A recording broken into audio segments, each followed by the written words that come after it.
Saldico Sana all. gagamitin ni BBM laban kay Martin Romualdez. Aba, matindi ito. Saldico handa nang humarap para ilaglag etong magpinsang Marcos at Martin Romualdez. Naku po, mga banateros ha, mukhang nagsusuwagan na ho ang magpinsan. Mukhang maglalaglagan na ho ang magpinsan. Ano kayang nangyayaring gulo sa loob ng palasyo? Good morning, good morning, good morning mga banateros, mga kabiyaya. Jay Guevara nga po pala ulit, nagbabalik. JG Banateros, yan no. So ngayon kakagising ko lang, halata naman sa aking eye bags na sandamukal yan. Eto nga, may napanaginipan tayo. Aba, napanaginipan na naman. Ay, nako po. Hindi, may mga bali-balita ho ngayon na kumakalat. No? Na may isang tao na pumunta sa ibang bansa kung saan nahuli itong si Saldico. At ang malupit pa doon, kukumbinsihin daw ito laban, no? Laban kay Marcos Jr. At laban, dalawa, kay Marcos Jr. at kay Vice President Sara Duterte. Aba, malupit. Sino kayang congressman ito, no? Na talagang pinuntahan pa etong si Saldico doon sa ibang bansa para lang kumbinsihin, para lang para sa totoo lang, alam naman din natin na inilaglag na ni Saldico itong si Martin Romualdez, si Marcos Jr., no, alam naman na natin na ilaglag. Ngayon, ang nakakagimbalo dito, may bali-balitang etong isang congressman na to na pumunta ng ibang bansa para lang harap-harapang kausapin etong si Saldico. Mukhang si Martin Romualdez. Dako, ano kayang nangyayaring gulo sa loob ng palasyo ha? Mukhang mukhang nagkakaroon na ho ng bangayan. Pero kung pagdudugtong-dugtongin din natin yung mga pangyayari, mga banateros, mga kabiyaya, medyo Sana nagkakaroon na all. ng konting iringan diyan sa kampo ni BBM at kampo ni Tambaluslos, di ba? Kasi kamakailan lang iba-iba yung nangyayaring statement. May iba yung statement ng palasyo, iba rin yung statement ng sa kampo, sa mga bataan ni Martin Romualdez. Kaya medyo talagang masasabi mong may katakataka o nakakapagtaka yung mga ganitong senaryo ng magpinsan. Ay, alam, kabisado naman natin yung mga yan. Alam naman natin alam naman natin na solid yan. Pero ngayon, mukhang nagkakaroon ng diinan. Hindi ko lang alam, baka ito yung dating nabalitaan natin na may nag-aaway sa loob ng palasyo dahil hinahanap yung ibang pera na mga ninakaw nila na hindi nila matukoy kung saan idinala or saan dinala. Sa madaling salita nagkaroon ng onsihan ang mga kawatan. Putangin nyo. Hayop kayo na ngayon, mga kawatan na nga kayo, nagkakaroon pa kayo ng onsihan. Hayop na yan. Buwisit talaga Hayop na yan. Kayo na lang mga magkakasama ng mga kawatan, tapos kayo pa yung naglolokohan. Ang lupit nyo iba rin yung iba rin yung amats nyo At dahil nga dyan mga banateros, ay kaabang-abang talaga ang tagpo dito mapatungkol kay Saldico. Ang kaabang-abang dito is paano niya ba harap-harapang ituturo etong si Martin Romualdez at Bongbong Marcos. Dapat na tayo sigurong manawagan kay Senator Pinky, kay Senator Lacson, na dahil nahuli na si Saldico, baka pwede mo naman nang hiharap sa Blue Ribbon Committee etong si Saldico, si Gutesa at yung 18 Marines. Pagsabay-sabayin mo na lahat, 'di ba? Para malaman talaga ng publiko kung sila ay nagsisinungaling o hindi. No, Senator Ping Lacson, ewan ko na lang kagahapon ata may nagpatawag ng emergency meeting dahil nga dito sa pagkahuli kay Saldico. Oo, mukhang nagkulasan ng mga hinayupak. Mukhang mukhang may kinakabahan na. Bakit kabado kayo kay Saldico? 'Di ba? Tsaka ito pa malupit diyan, Senator Ping Lacson. Kung sinasabi niyong malamang sa malamang kasi ang papalabasin ng administrasyon ay si Saldico ang mastermind. Alam na natin 'yan. Yan ang papalabasin nila diyan. Ngayon, kung si Saldico ang mastermind, dapat pala talaga nating paniwalaan yung sinasabi ni Gutesa at ng 18 Marines dahil mga kasamahan at mga tauhan ni Saldico yang mga yan. Diba? So dapat kalampagin na ho natin mga banateros, mga kabiyaya. Yung Senate Blue Ribbon Committee na yan, putang ina, walang kwenta yan sa kasaysayan. Ayan na ata ang Senate Blue Ribbon Committee na walang kwenta sa kasaysayan ng Pilipinas, na imbis na ipatawag yung mga at imbis na usigin or imbestigahan yung mga taong naglalabas ng kanilang mga ebidensya, kanilang mga nalalaman mapatungkol sa nakawan sa gobyerno, ay putang ina ay hindi pinapansin ng Senate Blue Ribbon Committee, hindi pinapansin ni Senator Ping Lacson. Anong meron, di ba? So ito na, baka sabihin nyo, nag-aantay kayo ng tamang oras, tamang panahon. Siguro, Senator Ping Lacson, ito na yung tamang panahon na sinasabi mo. No? Ito na yung tamang panahon na inaantay mo. No? Ay dapat iharap na yan si Saldico sa Senate Blue Ribbon Committee. Diyan magkakaalaman talaga lahat. Ang tanong, paano? Kaya lulusutan na naman ng administrasyong Marcos etong gusot na ito kung sakaling magsalita na etong si Saldico. Malamang may gagawin na naman silang diversional tactic para matabunan na naman itong mga ilalahad di Saldico. Malamang kasi, at eto, bantayan din natin ang media. Ha? Bantayan din ho natin ng media. Kasi baka magulat tayo, hindi nila ibalita or hindi nila, kasi malamang sa malamang, pagdungka ni Saldico dito sa Pilipinas, ang lalim ng Tagalog mo, Jay. Pagdating ni Saldico dito sa Pilipinas, mga banateros, mga kabiyaya, malamang sa malamang, i-interviewin yan ng media. Ngayon, baka biglang maging tahimik ang mga mainstream media. Baka lang ha, baka. Kami ay nananawagan na sana ay interviewin nyo on the spot si Saldico paglapag sa Pilipinas. At itanong nyo yung mga inilabas niyang salaysay mapatungkol kay Lisa Araneta Marcos, kay Sandro Marcos, kay Marcos Jr. at kay Martin Romualdez. Abangan namin yan sa inyo, ha.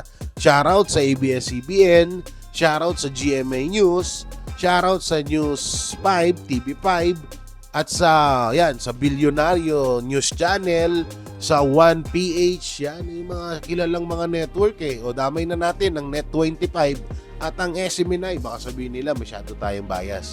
Shoutout sa inyo lahat. Sa inyong lahat. Sana mapanood namin yung interview nyo kay Saldico. At ganda-gandahan nyo naman yung interview, ha. Katulad ng interview ng SMNI na talagang on the spot. Walang kinikilingan, walang pinoprotektahan. 'Di ba? Talagang tanong kung tanong, hindi yung naka-script. 'Di ba? Ganun dapat. 'Yun yung kakaabangan namin diyan, mga banateros, mga kabiyaya. At dahil nga diyan, speaking of diversional tactic, eto ay may panibago na naman silang diversional tactic na pinaplano. Oo, alam naman na natin na kapag ang administrasyon ay hindi makalabas doon sa issue yun, gagawa sila ng isang issue para ma-divert or malihis na naman yung atensyon ng publiko doon sa topic na yun. So eto eto basahin natin isang nakikita ko ngayon, kasi ngayon ang nangyayari, meron daw isang witness na magdidiin sa mga Duterte, kay Senator Chis Escudero at kay former Senator Bong Revilla. Ito basahin natin galing po ito sa Remate. 9 testigo sa Sandigang Bayan, bigong maidawit si Revilla sa Bulacan Flood Control Mess. Ayan So nakikita nyo dyan sa screen natin Oo. 9 na testigo ni isa. Bigong maidawit si former Senator Revilla. So ibig sabihin hindi itinuro or wala talagang kasalanan etong si former Senator Revilla. So basahin pa natin tong mahabang wala pang tumestigo nagbigay ng pahayag na nag-uugnay kay dating Senator Ramon Bong Revilla Jr. sa umano'y Ghost Project, flood control project sa Pandi, Bulacan. Matapos ang isang linggo, tuloy-tuloy na ang pagdinig sa kanyang bail application sa Sandigan 3rd Division.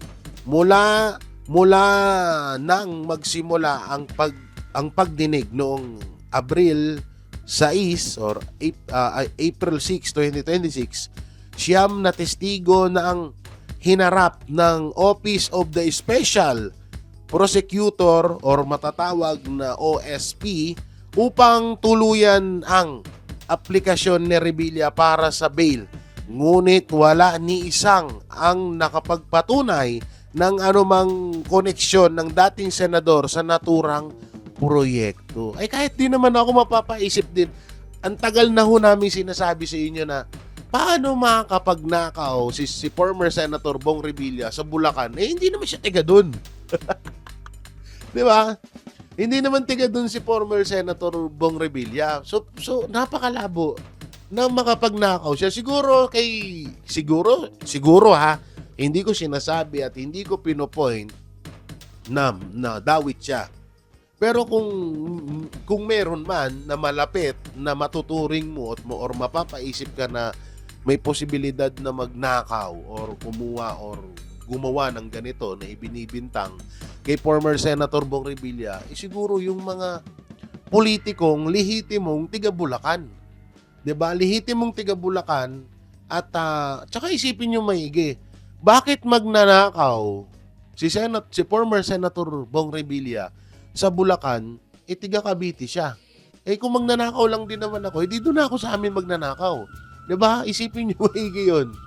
Ngayon, kung halimbawa man na may ibintang ulit or may gawin na namang kaso kay former Senator Bong Revilla Jr. about naman sa Cavite, napaka gago na niyan. Napaka ginagawa na ho tayong tanga niyan. Unang-una, bakit naunang lumabas ang issue ng flood control project na Ghost Project di umano ni former Senator Bong Revilla sa Bulacan bago sa Cavite? Ilihiti mong tiga Cavite yan. 'Di ba? Doon pa lang minamanipulate na ho tayo, minamind condition tayo. At alam naman din natin, paulit-ulit po namin sinasabi na etong issue kay former Senator Bong Revilla ay isang diversional tactic at isang paghihigante. Paghihigante dahil hindi nga po talaga pumirma ang pamilya ni former Senator Bong Revilla Jr. sa impeachment laban kay Vice President Sara Duterte. At eto pa, pinakamalupit. Nag-iisa sa hanay ng senatorial candidate ni Marcos Jr. na hindi tumanggap ng 50 million na para gastusin sa kampanya. Etong si Senator Bong Revilla Jr. Kung totoo man yun, dun pa lang mapapaisip tayo na kaya pala nilaglag ka sa Comelec at kaya pala ginigipit ka ngayon dahil natunugan ka na hindi ka kayang hawakan sa leeg ng Administrasyong Marcos. O tignan nyo, speaking of paghawak sa leeg, tignan nyo na lang si si Ping Lacson, si Soto, 'di ba? Anong naging bunga nung pagkapit nila or pagkampi nila kay Bongbong Marcos? 'Di ba? Naging tuta sila ngayon. Obvious na obvious yung pagiging tuta nila si Tito Soto, si Ping Lacson. Obvious na obvious yung pagiging tuta nila. Kaya nga siguro nung hindi ka na nung etong si Revilla Jr. ay natunugan ni Marcos Jr. na ay puta na. Hindi natin kayang hawakan sa leg to. Hindi natin makokontrol to. Hindi natin makokontrol to. Kung sakaling mananalo to sa Senado, hindi natin kayang kontrolin to. Magiging isa pa to sa hadlang at tinik sa lalamunan sa atin. No? Kagaya nila Senator Chis Escudero. Kaya ginigipit si Senator Chis Escudero ngayon at may panibago na namang atang pasabog or gagawin na panggigipit kay Senator Chis Escudero dahil hindi or dahil pinuspon or dahil pumayag si Senator Chis Escudero sa pag-archive ng impeachment laban kay BP Sara Duterte. Sinunod niya ang kautusan ng kataas-taasang hukuman na yun naman talaga din naman ang dapat. 'Di ba? Nakakabuisit nga pinagmumukha sa atin ng mga matataas na opisyal na tutol doon sa desisyon ng Supreme Court. Anak ng teteng, dapat una kayo na magturo sa amin na sundin ang desisyon ng kataas-taasang hukuman. Hindi yung tinuturuan nyo kami ng mga ordinaryong Pilipino na wag sumunod doon sa Supreme Court. Kagaguhan yan, ha?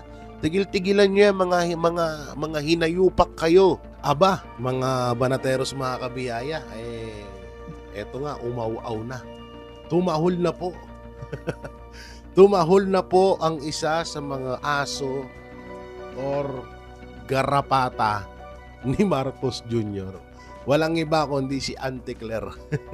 At ang sabi dito ni Auntie Claire na makikita nyo dyan sa ating screen, sabi niya, managot ang dapat managot. Aba, lupit ha.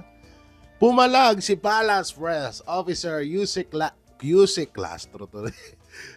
Castro sa mga nagsasabing kinalimutan na ang pamahalaan ng investigasyon sa anomalyang flood control project. Kasunod ito ng pagkumpirma ng Pangulo na naaresto na si dating kongresista Saldico sa Prague Republic nitong Huwebes, April 16.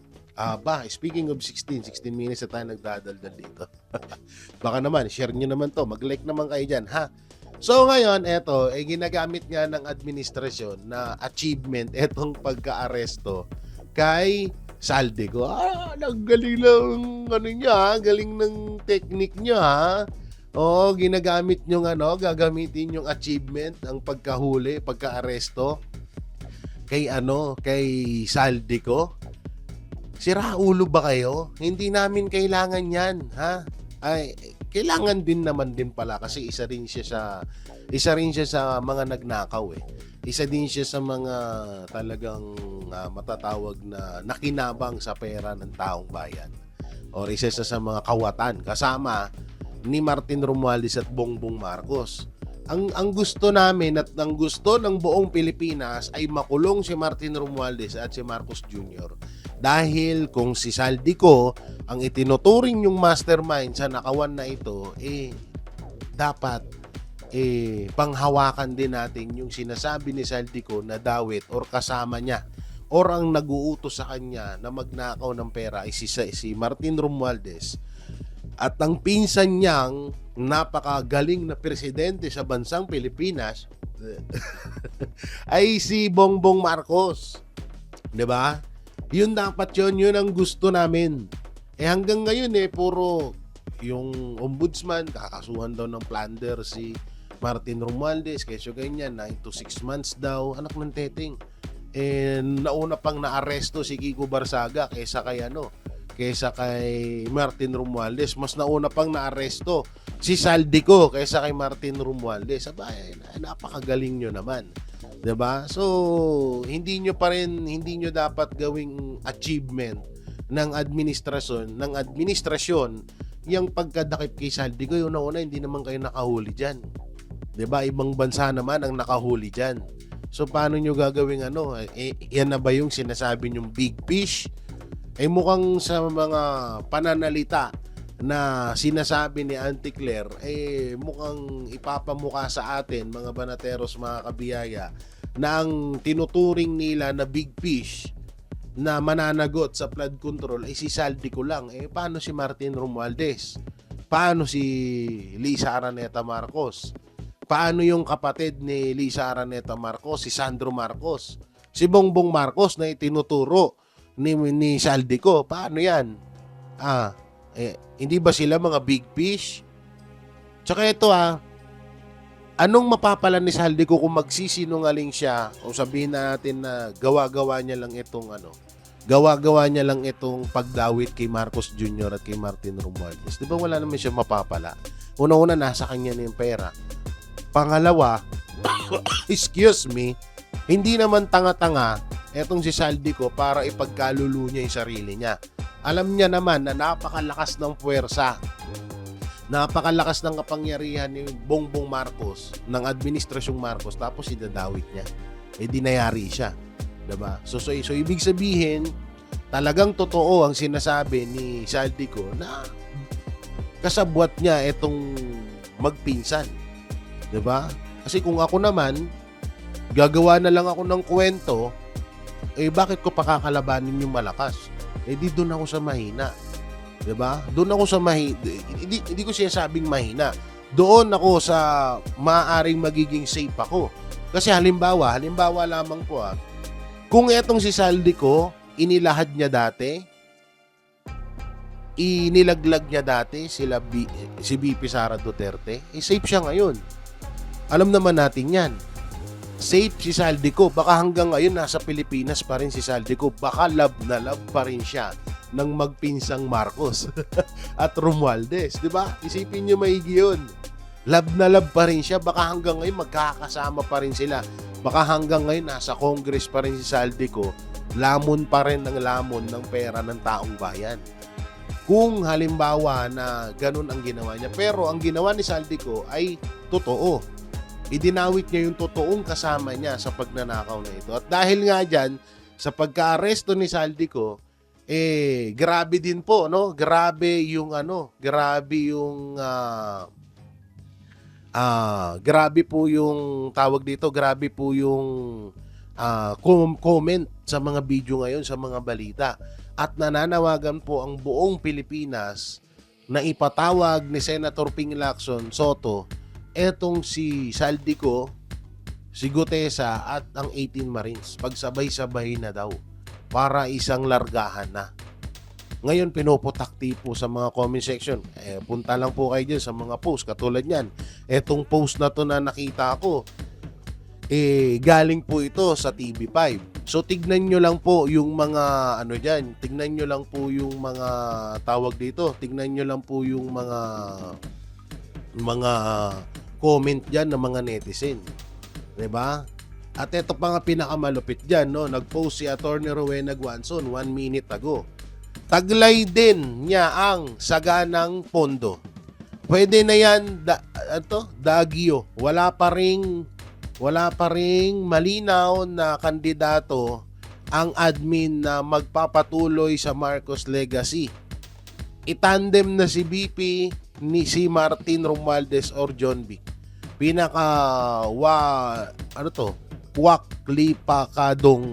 Wala pikadong maaaring maging susunod na pangulo.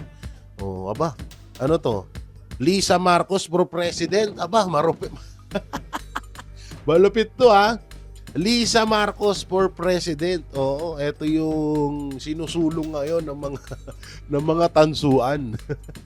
Lisa Marcos for president. Ang lupit nyo Ano bang nagawa ni Lisa Marcos para maging presidente ng Pilipinas? Ang lulupit nyo. Alam nyo, sa totoo lang, kakaiba talaga utak ng mga supporters ng mga Marcos. Pang planetang Mars. Pang alien Advance na advance no? Alam naman na natin na wala talagang mahuhugot na maging susunod or magiging isusulong ng administrasyon sa 2028 election. Si John Vic Remulla, hindi rin yan pasado. Ngayon pa nga lang sa napakasimpleng pagpapatupad ng batas, hindi niya naman kaya ding gawin. 'Di ba? Palpak agad. Si Romualdez, itaga nyo sa bato, hindi mananalo yan pag hindi nang daya yan. 'Di ba? Sino pa? Si Sandro. Sino? Si Tulfo. Ewan ko na lang kung mananalo si Tulfo Kaya talagang tulong-tulong sila ngayon kasi nga sobrang lakas ni VP Sara Duterte. At ang malupit pa rito, nangunguna si VP Sara Duterte ngayon sa survey na kahit anong patiwakal na gawin nila, kahit sino pang witness ang hugutin nila at umiyak-iyak dyan sa mga hearing, hindi nila kayang patumbahin etong si Vice President Sara Duterte. At dahil nga dyan sa pagkahuli kay Saldico, etong si Attorney Virgilio Garcia, retired AFP General, ay nananawagan na huwag patayin si Saldico. Ay dapat daw ay ito ay makauwi ng buhay. No, makauwi ng buhay at maisalaysay niya yung mga nalalaman niya mapatungkol sa flood control scam. Kasi nga may mga ano din talaga, kita mo hindi lang pala akong nakakaisip niya kundi marami din talaga na talagang delikado ang buhay ni Saldico dahil nga maaari talagang patayin siya para hindi na makapagsalita. Kasi napakaano lang naman yan guys Napakadali na ho ngayon yan. Sabihin lang na ng laban si Saldico, kaya napatay, di ba? Pwede nilang gawin agad yun. No? Maraming pwedeng gawin ng administrasyon. Kaya talagang hinihiling ng iba pa na buhay na iuwi dito si Saldico para makapagsalita pa. Pero ako sa tingin ko, sa sarili kong opinion, mukhang may malaking plano rito ang administrasyon. Hindi nila hahayaan na makapagsalita to against sa kanila. Sa totoo lang, alam naman na natin ngayon, di ba? Hindi na bago ho sa atin yan mga banateros na pag alam nilang against ka sa kanila, gagawa sila ng paraan para manahimik ka. Alam naman natin kung ano yung kayang gawin ng administrasyon di ba? Katulad na lang yan ni Pangulong Duterte. No, hindi nila kayang kontrolin si Pangulong Duterte sa paglalahad ng katotohanan na wala talagang kwenta itong administrasyong Marcos. Anong ginawa nila? Kinidnap nila, dinala nila sa dahig. 'Di ba? Katulad na lang yan, SMNI ni Pastor Apollo Sigibuloy. Si Pastor Apollo Sigibuloy mismo, hindi nila kayang suhulan si Pastor, hindi nila kayang bayaran ng dignidad ang pagkatao ni Pastor, hindi nila kayang pasunurin sa kagustuhan nila. Anong ginawa nila? 'Di ba? Tinanggalan nila na yung prangkisa ng SMNI. Ginipit ang mga miyembro ng KOJC. Binaboy ang kanilang relihiyon. Sinampahan ng gawa-gawang kaso si Pastor. So, ano na natin hindi na bago sa atin yan kung sakali man na pag-uwi dito ni Saldico ay etong